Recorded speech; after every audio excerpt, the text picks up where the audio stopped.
بسم الله الرحمن الرحيم. الحمد لله رب العالمين، الصلاة والسلام على نبيه الأمين وعلى آله وصحبه ومن سار على نهجه القويم. أما بعد، عن أبي هريرة رضي الله عنه قال قال رسول الله صلى الله عليه وسلم: لا تحاسدوا ولا تناجشوا ولا تباغضوا ولا تدابروا ولا يبيع بعضكم على بيع بعض وكونوا عباد الله إخوانا. اخرجہ مسلم۔ پچھلے درس میں اللہ کی توفیق سے ہم نے اس حدیث کے پہلے ٹکڑے ولا تحاسدوا کہ حسد نہ کرو اس کے اوپر بات کی تھی۔ آپ کو یاد ہونا چاہیے اس کائنات کا سب سے پہلا قتل حسد کی وجہ سے ہوا تھا، اور اللہ رب العزت نے قرآن مجید میں اس کا ذکر کیا ہے کہ وَاتْلُ عَلَيْهِمْ نَبَأَ ابْنَيْ آدَمَ بِالْحَقِّ اذ قربا قربانا فتقبل من احدهما ولم يتقبل من الاخر انما يتقبل الله من المتقين۔ آدم کے دو بیٹوں کا جھگڑا، حابیل اور قابیل کا، ایک کی قربانی اللہ نے قبول کر لی، ایک کی نہیں کی۔ وہ اسی بات پہ حسد میں آ گیا کہ تیری قربانی اللہ نے قبول کیوں کی ہے، میری کیوں نہیں کی؟ اب کیوں کا اس کے پاس تو کوئی جواب نہیں ہے، لیکن اس نے ایک جواب دے کے قیامت تک کے لیے ہمیں ایک رستہ بتا دیا۔ انما يتقبل اللہ من المتقین، اللہ عمل صرف اس کا قبول کرتا ہے جو تقوی والا ہو، جو ہر چیز میں اللہ کی رضا کو بنیاد سمجھتا اور بناتا ہو۔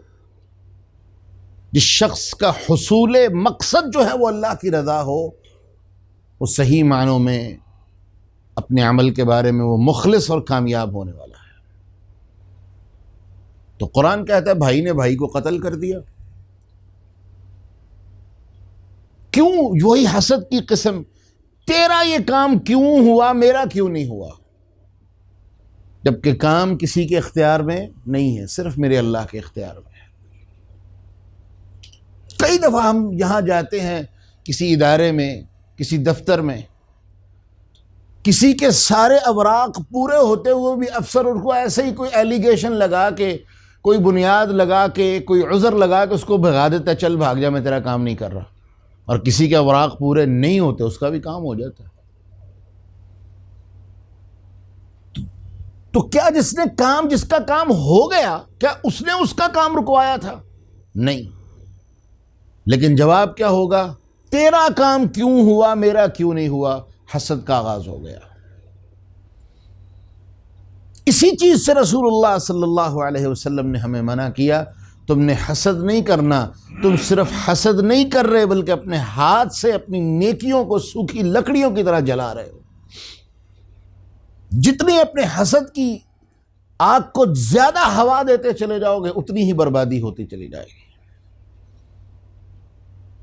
اور ایک مومن، رسول اللہ صلی اللہ علیہ وسلم فرماتے ہیں، انسان جب حسد کا شکار ہوتا ہے نا اور آگے شیطان کو کچھ کہتا ہے تو شیطان نا، حدیث کے لفظ ہیں، پھولے نہیں سماتا اور ایک پہاڑ کی طرح یا بڑے سے کمرے کی طرح پھول کے لمبا چوڑا موٹا تازہ ہو جاتا ہے، خوشی سے اترانا شروع کر دیتا ہے کہ دیکھا ابن آدم کا کام نہیں ہوا، اس کا سبب اور ذمہ دار اس نے مجھے ٹھہرانا شروع کر دیا ہے۔ تو اس لیے یہ چیز وہ اپنے لیے کامیابی تصور کرتا ہے۔ کیوں کامیابی تصور کرتا ہے؟ کہ میرا جو مقصد تھا، ان الشیطان یوقع بینکم العداوہ، تمہارے درمیان لڑائی کروانا، پھڈا ڈلوانا، مار کٹائی، دشمنی، خون خرابہ، فرمایا وہ کہتا ہے میں نے بنیاد رکھ دی، میں کامیاب ہو گیا ہوں۔ لیکن جب بندہ اللہ کا ذکر کر دیتا ہے، الحمدللہ جو میرے اللہ کو منظور تھا وہ ہو گیا، نہیں کام ہوا کوئی بات نہیں، میرے اللہ کو ایسے ہی منظور تھا، اللہ کے رسول فرماتے ہیں وہ ذلیل ہو کے مکھی کی طرح ہو جاتا ہے۔ اتنا وہ ذلیل ہو جاتا ہے، حقیر ہو جاتا ہے کہ بجائے اس کے کہ اپنی زبان سے میرے لیے کوئی کلمہ نکالتا، اس نے اللہ کا ذکر کر کے مجھے ذلیل کر دیا ہے۔ تو ہم نے حسد نہیں کرنا، بلکہ ہم نے کیا کرنا ہے؟ کسی کے نعمت دیکھیے ہمارے پاس نہیں، اللہ سے دعا کر دیں اللہ اس بندے کو اور عطا فرما، یہ سب سے بہترین قسم ہے، اللہ اس کے کام میں، اس کی نعمت میں برکت دے۔ اگر نچلے لیول پہ تو یہ دعا کرنی، اللہ اسے دیا مجھے بھی عطا فرما، اس کو بھی برکت دے، مجھے بھی برکت دے۔ کیونکہ جہاں پر اللہ کا ذکر آ جاتا ہے وہاں خیر آ جاتی ہے، جہاں اللہ کا ذکر چلا جاتا ہے چونکہ چنانچہ کیوں کیسے یہ شروع ہو جائے تو شیطان کے رستے کھل جاتے ہیں۔ اگلی چیز رسول اللہ صلی اللہ علیہ وسلم نے بیان فرمایا وَلَا تَنَاجَشُوا۔ نجش عربی زبان میں کہتے ہیں کہ بندے نے بازار میں کوئی چیز رکھ دی، دو چار بندے اپنے ساتھ خفیہ طور پہ سیٹنگ کر کے ان کو کہا بات سنو میں بازار میں چیز بیچنے جا رہا ہوں، تم نے آ کے نا میری چیز کی یوں ہی قیمت بڑھاتے رہنا ہے۔ یہ صاحب خریدنا چاہتے ہیں یا کہتے ہیں یہ پانی کی بوتل میں 2 روپے کی خریدوں گا، میرا وہ سدھایا ہوا بندہ آیا اس نے آگے کہا نہیں میں 3 دیتا ہوں۔ اس بندے کو حاجت ہے، ضرورت ہے، یہ کہتا اچھا یار میں 3.5 دینے کے لیے تیار ہوں، میری ضرورت ہے۔ میرا دوسرا بندہ آ جاتا ہے وہ کہتا نہیں میں 4 دیتا ہوں، یعنی قیمت کو بڑھایا جا رہا ہے۔ اور مقصد کیا ہے؟ یہ خریدنا نہیں چاہتے، یہ اس کے ساتھ ہیں، اور مقصد کیا ہے کہ صرف قیمت کو بڑھایا جائے، بھاؤ کو بڑھایا جائے تاکہ جو ضرورت مند ہے، جو مجبور ہے، اس کی مجبوری کا فائدہ اٹھا لیا جائے۔ اب یہ کاروباری نقطہ تو ہمارے معاشرے میں عام ہے، ہے یا نہیں ہے؟ چلو 2-4 بندے نہ بھی تیار ہوتے ہوں گے نا، وہاں ہمیں لوکلی جہاں ہم نے جا کے چیز بیچنی ہوتی ہے کوئی نہ کوئی بندے آ کے ہمیں آفر کر دیتے ہیں، بھائی چیز کا کوئی قیمت اوپر کروانی ہے تو بتاؤ، آ کے ہم بس 2-4 آوازیں کس دیں گے، تمہارا ریٹ بڑھ جائے گا، ہمیں کچھ نہ کچھ دے دینا۔ یہ حرام ہے۔ کیوں حرام ہے؟ کیونکہ یہ ایک مسلمان کے ساتھ زیادتی ہے۔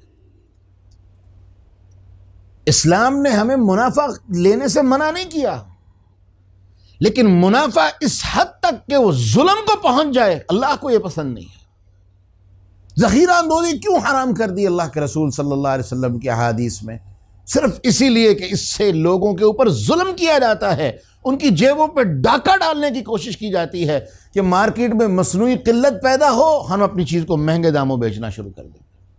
اور کورونا کے دنوں میں ہم نے دیکھا کہ پیچھے سے سپلائی تھوڑی سی کم ہو گئی، سپلائی کی رفتار تھوڑی سلو ہو گئی، لوگوں نے جو مال سٹاک کیا ہوا تھا وہ من مرضی کے اور من چاہے ریٹوں پہ بیچا۔ یہ جرم ہے، اور جتنی زائد کمائی انسان کمائے گا وہ حرام کما رہا ہے۔ تجارت کا اصول ہے، تجارت انسان صرف اس لیے نہیں کرتا کہ اپنی جیبوں کو بھرے، تجارت امت کی اور انسانیت کی خدمت کا نام ہے۔ منافع آپ لیں، لیکن منافع کتنا کہ کائنات میں عبد الرحمن ابن عوف رضی اللہ عنہ جیسا تاجر شاید ہی کسی نے دیکھا ہو کہ وہ شخص بڑا معقول منافع لیتے تھے، اور اتنا معقول منافع لینے کے بعد بھی اپنے اوپر کم خرچ کرتے اور اللہ کے راستے میں زیادہ خرچ کر دیتے۔ آج کا تاجر معقول منافع نہیں لیتا بلکہ بے تحاشا منافع لیتا ہے، اور کس لیے لیتا ہے؟ اپنی جیب بھرنے کے لیے، اپنا بینک بیلنس بھرنے کے لیے۔ اور فکر کس بات کی ہوتی ہے؟ میں یہ چاہتا ہوں میں اتنے کو پیسے چھوڑ جاؤں کہ میرے بعد نہ میرے بچوں کو کوئی فکر نہ ہو۔ اور اللہ کی قسم شاید ہی کو ہو جو اس بات کی فکر کرتا ہو کہ میں چاہتا ہوں تو میں مروں کہ میرا بچہ میرا کھڑا ہو کے خود میرا جنازہ پڑھا سکے۔ کتنے لوگ ایسے ہیں؟ جنازے پڑھانا تو دور کی بات، چارپائی کو کندھا دینے کی توفیق کسی کو نہیں ملتی، کیونکہ جو تم نے اپنے لیے بیجا ہے وہی کاٹ رہے ہو۔ کتنے بچے ایسے ہوں گے؟ عبداللہ ابن زبیر رضی اللہ عنہ کے بیٹے بیان کرتے ہیں، کہتے ہیں اللہ کی قسم جس دن میرے باپ فوت ہوئے اس دن سے لے کے 1 سال تک میں نے اپنے رب سے اپنے لیے کوئی دعا نہیں کی، اپنے باپ کے لیے دعائیں کرتا رہا۔ یہ نیک اولادیں کب پیدا ہوتی ہیں؟ جب اولاد کو لقمہ حلال کھلایا ہو اور اللہ پر توکل کیا ہو اور اللہ سے دعائیں کی ہوں، اللہ میں تیری توفیق کے ساتھ ان کی بہترین تربیت کرنا چاہتا ہوں، اللہ میری مدد فرما۔ ہم اللہ کی ذات کو اپنی اولاد کی تربیت میں کہیں نہیں لے کے آتے بلکہ دنیا کے اسباب کے اوپر توکل کرتے ہیں۔ میرا بیٹا اچھا کھائے گا، اچھا پڑھے گا، اچھا پہنے گا، پھر یہ آفیسر بن جائے گا، یہ بن جائے گا، یہی اولاد کل کو بھیک مانگ رہی ہوتی ہے۔ مروان بن عبد الملک کا واقعہ تاریخ نے دیکھا۔ عمر بن عبدالعزیز جب گورنر بنے مروان کے مرنے کے بعد، تو مروان کے ایک ایک بچے کے حصے میں وراثت کے طور پہ 7 لاکھ دینار آئے تھے، درہم نہیں، دینار۔ اور عمر بن عبدالعزیز جس دن فوت ہوئے ہیں، ان کی اولاد کا کل ورثہ وہ 9 درہم تھا، 9 درہم۔ لیکن فرق کیا تھا؟ یہاں اللہ کا ڈر اور تقوی تھا، یہاں مال جمع کرنے کی خواہش تھی۔ عمر بن عبدالعزیز کا غلام بیان کرتا ہے، کہتا ہے اللہ کی قسم میں نے منظر دیکھا، وہ جن کی وراثت 9 درہم تھی وہ اللہ کے راستے میں کروڑوں خرچ کرنے والے تھے، اور جن کی وراثت 7 لاکھ دینار تھی، میں نے ان کو بھیک مانگتے ہوئے دیکھا۔ تلک الایام نداولها بین الناس، یہ دنوں کا پھیرا چلتا ہے، اور میرا رب جب چاہے جس کا چاہے پھیرا پھیرتے ہیں۔ اس لیے حرام طریقے سے، حرام ذریعے سے ایک لقمہ بھی اگر کسی کو کھلائیں گے، نہ اللہ عبادت قبول کرنے والا ہے، اور نہ جن کے اوپر خرچ کیا ہوا ہے آپ ان سے کبھی خیر کی امید رکھیے۔ تو اس لیے یہ طریقہ کار کہ مصنوعی طریقے سے، جال سازی کے ذریعے سے، دھوکے سازی کے ذریعے سے آپ اپنی چیز کی قیمت بڑھائیں، یہ اللہ کے ہاں حرام ہے۔ رسول اللہ صلی اللہ علیہ وسلم نے ہمیں منع کر دیا ہے۔ جس طرح حسد نیکیوں کو برباد کر دیتا ہے، یہ دھوکے بازی، جال سازی، فراڈ بازی ہماری سارے رزق کی برکت کو برباد کر دیتی ہے۔ اور سیدنا ابو بکر رضی اللہ عنہ روایت کرتے ہیں، رسول اللہ صلی اللہ علیہ وسلم نے فرمایا، ملعون من ضار مسلما او مکر بہ۔ امام ترمذی نے اس روایت کو روایت کیا ہے کہ وہ شخص لعنتی ہے جس نے مسلمانوں کے ساتھ کوئی دھوکے بازی کرنے کی کوشش کی یا ان کو کوئی نقصان پہنچانے کی کوشش کی۔ اللہ تعالی ہمیں اس دھوکے بازی سے محفوظ فرمائے، کیونکہ جس شخص کے لیے بد دعا رسول اللہ صلی اللہ علیہ وسلم کی زبان سے نکلی ہے، وہ دعا ثابت ہو کے رہے گی۔ اور آپ بھی کئی لوگوں کو جانتے ہیں جنہوں نے ناحق طریقے سے مال جمع کیا ہے، پوری دنیا کی لعنتیں ان کا مقدر بن جاتی ہیں۔ زندہ مثال دیکھنی ہے، ہمارا وزیر اعظم دیکھ لیں، اس نے اور اس کی اولاد نے ساری زندگی مال ہی جمع کیا، آج لعنتیں سمیٹ رہا ہے پوری دنیا کی۔ کیا کر لیا اس دولت نے؟ ملک کے سب سے بڑے عہدے پہ وہ شخص بیٹھا رہا ہے، کتنے سالوں تک بیٹھا رہا ہے، اور آخر میں لعنت مقدر اور حرکتیں وہ کہ انسان شرم سے سر جھکا لے، یہ مومن کی شان نہیں ہو سکتی۔ رسول اللہ صلی اللہ علیہ وسلم نے فرمایا، خوش قسمت ہے وہ شخص، مبارکباد کے لائق ہے وہ شخص جس کو اللہ نے دین اسلام کی ہدایت عطا فرمائی، اور اس کی زندگی کی ضرورتوں کے مطابق اللہ نے اسے رزق عطا فرمایا، اور سب سے بڑھ کے اس رزق کے اوپر اللہ نے اسے قناعت اور صبر عطا فرما دیا کہ میرے لیے جو میرے رب نے دیا میرے لیے کافی ہے۔ فرمایا یہ لائق مبارکباد ہے یہ شخص۔ اور یہ طمع جو ہے، طمع یہ انسان کو برباد کر دیتا ہے۔ تو دوسری چیز رسول اللہ صلی اللہ علیہ وسلم نے فرمائی کہ جو بندہ مسلمانوں کو کسی طرح سے دھوکہ دینے کی کوشش کرتا ہے یا مسلمانوں کو نقصان پہنچانے کی کوشش کرتا ہے، یہ شخص لعنتی ہے، اللہ کی اس میں لعنت ہے۔